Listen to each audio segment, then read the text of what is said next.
تو یہ لوگوں کی اپنی خواہشات ہیں، زبان پہ جو کہہ دیے لوگ وہی مان گئے۔ میں نے دیکھا ہے کہ بعض اوقات لوگ 1 گھنٹے کی تقریر سننے کے بعد بھی پھر بھی کہتے ہیں نہیں اصل ہمارے خاندان میں وہ واقعی منحوس ہے، فرق تو پڑتا ہے۔ جب اللہ کے محبوب نے کہہ دیا لا تجارہ، کوئی منحوس نہیں ہے، نہ دنوں میں منحوس، نہ ساعتوں میں منحوس، نہ افراد میں منحوس، ہمارے الو بھی منحوس نہیں ہے۔ تمہارے اندر کی برائیاں ہیں جو مجسم ہو کے تمہارے سامنے آتی ہیں، اس لیے کوئی منحوس نہیں۔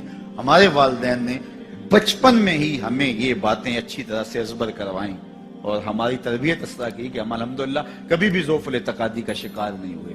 تو آپ بھی اپنی اولادوں کی ابھی سے ایسی تربیت کریں کہ ان کا توکل اللہ پر ہو، ان کا توکل اللہ کی بابرکت ذات پہ ہو اور وہ اسی پہ بھروسہ کرنے والے ہوں۔ جب اس پہ بھروسہ کرنے والے ہوں گے تو زندگی سوکھی گزرے گی، کبھی مشکل آ بھی جائے گی تو پریشانی نہیں ہوگی کہ دیکھیے کبھی خنداں کبھی گریاں، کبھی اللہ کچھ عطا کرتا ہے کبھی کچھ عطا کرتا ہے۔ وہ محمود غزنوی کو بوڑھے لوگ محبوب تھے لیکن سب سے زیادہ محبوب ایاز تھا، تو ایک دن اس نے اس کو خربوزہ دیا تو وہ چٹخارے لے کے کھا رہا تھا۔ بادشاہ نے چکھا تو وہ کڑوا تھا، کہا ایاز یہ تو کڑوا ہے، تو کہا کہ حضرت ہاں کڑوا ہے، تو کہا پھر تم مزے سے کھا رہے ہو، کہا ساری زندگی ساتھ سے میٹھی نعمتیں کھائی ہیں، آج ایک کڑوا مل گیا تو پھینک دوں۔ جب اس پہ توکل ہوگا تو کبھی تکلیف آئے گی تو بندہ کہے گا کوئی بات نہیں، جے سونا میرے دکھ وچ راضی تے میں سکھ نو چلے ڈاواں، تو بندہ کہے گا ٹھیک ہے کوئی بات نہیں ہے، یہ اس پہ بھی میں خوش ہوں۔ تو جب توکل اس پہ ہوگا تو پھر بندہ اس تکلیف میں بھی لذت لینے کا راستہ نکال لے گا۔ اور اگر یہ ہو کہ اس منحوسہ کی وجہ سے یہ سب کچھ ہوا ہے، کچیچیاں چڑھیں گے اس کے اوپر کہ اس نے یہ کیا ہے، مار ہی دوں قتل کر دوں، اس کو چھوڑوں نہ زمین پہ رہنے کا حق ہی چھین لوں اس سے، کہ اس منحوسہ کی وجہ سے یا اس منحوس کی وجہ سے یہ ہوا ہے، کوئی کسی کی وجہ سے نہیں ہوتا۔ یہ ہماری اپنی بدعمالیوں کی سزا ہے۔ اگر کوئی ہمیں نقصان در نقصان ہو رہا ہے تو توبہ کریں۔ 70,000 لوگ ایسے ہیں جو بغیر حساب جنت میں جائیں، ان کا کوئی حساب نہیں ہوگا۔ اللہ اپنے کرم سے انہیں یوں ہی جنت عطا فرمائے۔ صحابہ نے عرض کی یا رسول اللہ صلی اللہ علیہ وسلم وہ کون ہے؟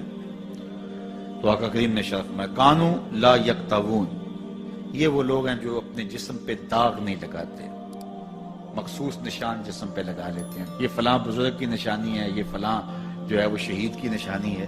اللہ نے جب تمہیں سالم الاعضاء پیدا کیا ہے تو اپنے بدن کو تم کیوں نشانی، اس نے ساری نشانیاں لگائی ہیں، اس کی نشانیاں اتنی پکی ہیں کہ اس نشانیوں میں فرق بھی نہیں لگتا نا۔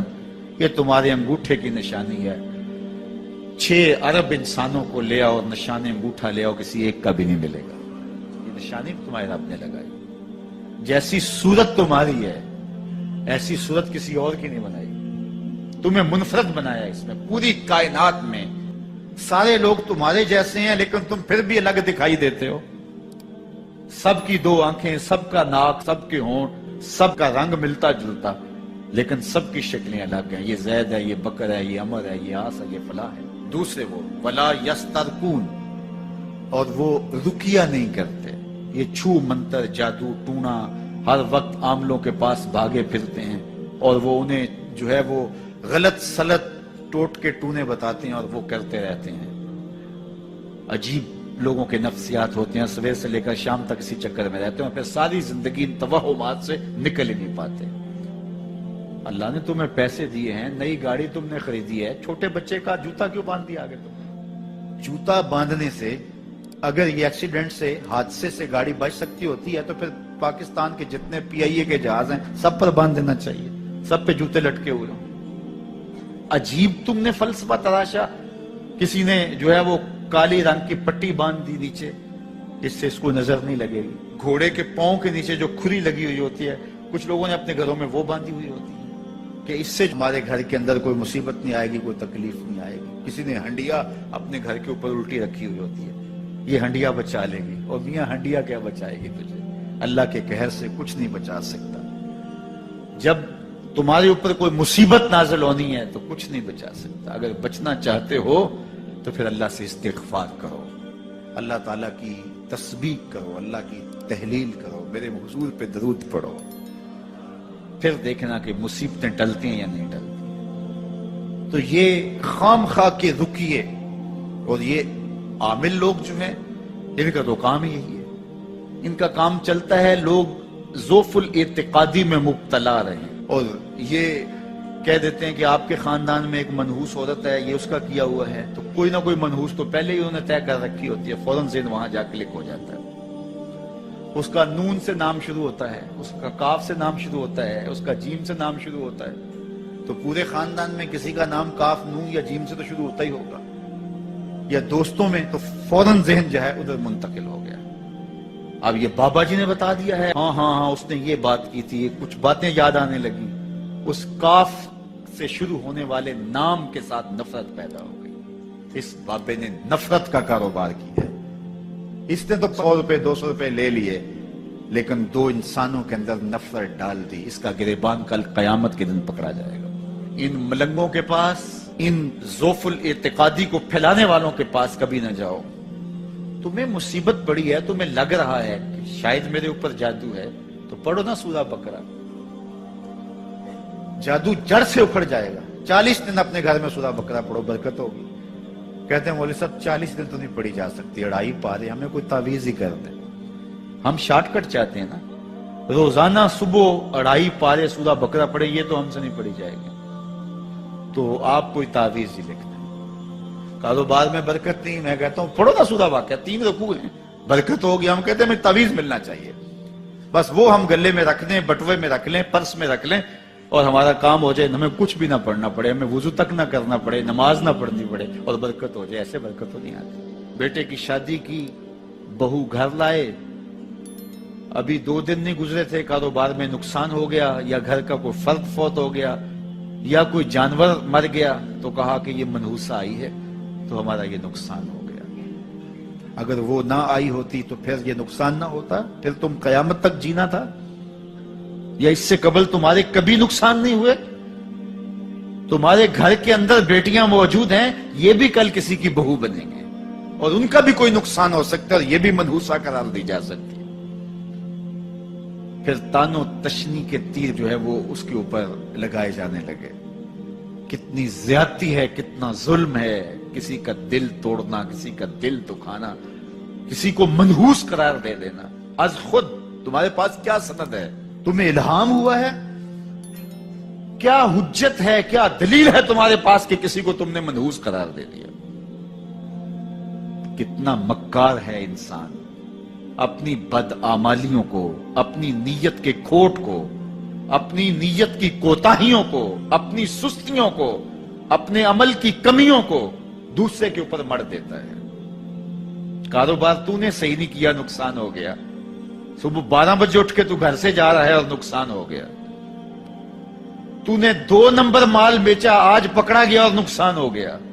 تم نے ٹیکس نہیں دیا، تم نے زکات نہیں دی، تم نے دروازے پہ کھڑے ہوئے سائل کو جھڑکا، نقصان ہو گیا. یہ تمہارے پاپ ہیں جو مصیبت بن کے تمہارے سامنے آتے ہیں.